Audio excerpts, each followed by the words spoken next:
증상을 다 써놓은 거예요. 그래서 제 전철 탔을 때도 그 앞 사람한테 나눠주는 거예요. 왜냐하면 자기가 나도 모르게 욕설을 하게 되고 나도 모르게 음담패설을 하게 될 때 뭐 겉으로 봤을 때는 정상인이 그런 거를 하게 되면은 나를 모욕 주나? 나한테 왜 저러지? 이렇게 하다 보면 어떤 갈등의 요소가 있으니까 아예 자기가 전철 탔을 때 그 앞에 있는 사람에게 준다는 거죠. 그러면 이 사람이 지금 병이 있구나. 이게 병이라는 거. 왜? 일반 사람들이 특징상을 잘 모를 수가 있잖아요. 그래서 요 이제 특징상이 심해지면 이제 뚜레병이라는 거 여러분이 정도 알아두시면 어디 가서 이제 뚜레병 들으면 그거라고 여러분이 기억을 하실 수가 있으시겠죠? 그 다음에 이제 우리가 산만하고 주의 집중이 짧은 아이라 그랬는데 여러분 요거를 많이 들어보셨을 거예요. 우리가 ADHD라고 많이 하죠. ADHD. 이 ADHD만 해도 정말 이렇게 뭐라 그럴까? 일반 사람들이 요즘에 ADHD 모르시는 분이 없으시더라고요. 이게 이렇게 나온 게 그렇게 오래되진 않았어요. 이제 제가 기억하기로 뭐 2000년도 정도? 뭐 그때 제 친구가 ADHD에 대해서 논문을 쓴다고 했을 때 제가 그게 뭐야? 라고 했었거든요. 근데 요즘에는 이제 자폐증이 옛날에는 제가 예전에 대학 졸업하고 뭐 유치원 교사하고 이럴 때만 해도 가끔 자폐증에 대해서 엄마들 문의가 오면은 자폐증이 뭘까? 막 이런 게 했는데 요즘에 자폐증 모르는 사람 없죠. ADHD도 그런 것 같아요. 그때 ADHD가 뭐야? 막 이랬는데 요즘에는 이제 ADHD를 모르는 사람이 없다라는 거죠. 이제 ADHD가 이제 산만하고 주의 집중이 짧은 거를 말하는 거잖아요. 그래서 주의력 결핍과 과잉 행동 장애라고도 말하죠. 그래서 이제 집중이 짧은 거예요. 그 다음에 행동이 과잉으로 넘쳐나는 거예요. 이걸 이제 ADHD라고 하는데, 이제 이런 것들도 사실 어린이집 같이 어린 연령에서는 조금 두각을 덜 나타내요. 왜냐하면 자유로운, 비구조적인 환경에서 지내기 때문에요. 그런데 이 ADHD가 초등학교에 딱 입학한과 동시에 두드러지게 되죠. 왜냐하면 초등학교라는 게 되게 구조적이에요.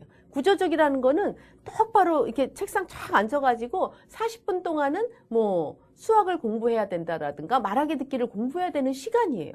좀 자유롭지 못해요. 어린이집은 자유선택활동 시간에 내가 레고 갖고 놀았다가 또 인형놀이 할 수도 있고 좀 자유롭잖아요, 동선이. 그런데 초등학교에는 어떤 선생님 일대 다수의 어떤 구조적인 형태로 이루어지다 보니까 그때 잠시도 가만히 못 있는 아이들이 탁탁 도드라지게 되는 거죠. 그래서 그때서야 이제 ADHD를 발견하고 하는데 그나마 요즘에는 ADHD를 많이 사람들이 안다고 했죠. 근데 예전에는 모를 때는 초등학교 선생님들도 많이 몰랐다는 거예요. 그래서 아이가 잠시도 가만히 안 있고 막 움직이니까 뭐라 그래요?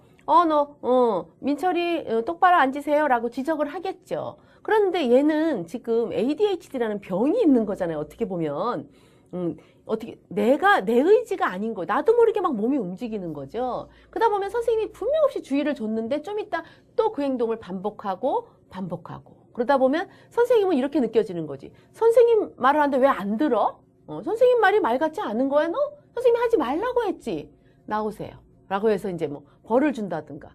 왜? 이게 걔가 의지와 상관없이 된다라는 그 병을 몰랐을 때는 얘가 인지적으로 낮은 것도 아니고 정상적인 발달에 아무 문제가 없기 때문에 마치 말을 안 듣는 것처럼 된다라는 거죠. 그런 의식이 많아서 이 ADHD에 걸린 아이들이 선생님한테 참 많은 야단을 맞고 그렇게 됐겠죠. 본인도 이게 왜 그러는지 모르고 선생님도 왜 그러는지 모르고 참 이랬다는 거예요. 근데 요즘에는 이제 이게 병명으로 드러남으로써 선생님들이 많이 인식을 하게 됐죠. 그래서 이제 그런 증상이 있을 때 오히려 우리가 병원을 가본다든가 이렇게 지금들 많이 하고 있는데 여기 이제 원인을 보면 이제 뇌의 신경학적인 이상과의 연관성이 주장되고 있고 유전적인 요인도 있고 여러 가지 요인들이 있어요.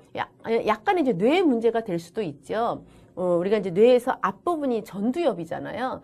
전두엽은 어떤 그러니까 우리가 이제 술을 먹었을 때는 평상시의 모습과 다른 행동이 나타나고 평상시엔 잘 참다가도 술을 먹었을 때는 잘 참지 못하고 자기의 욕구를 이렇게 나타내고 하는 거 많이 보셨죠?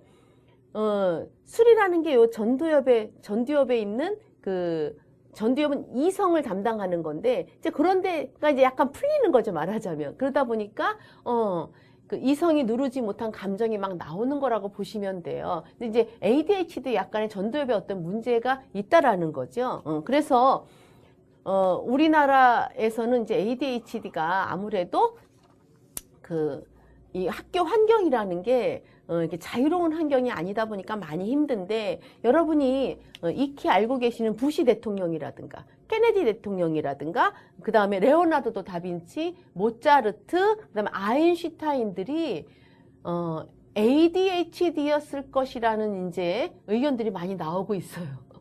그래서 저도 이제 그런 걸 보면서 이들이 이 한국 땅에 태어났으면 이렇게 유명한 사람이 될 수 있었을까라는 생각을 하게 되거든요. 이제 ADHD 아이들이 이렇게 창의적이고, 막 이제 뭐라 그럴까, 활동이 많아서 그렇지 여러 가지 인지적으로 떨어지는 면은 없다라는 거예요. 그래서 그 부시 대통령도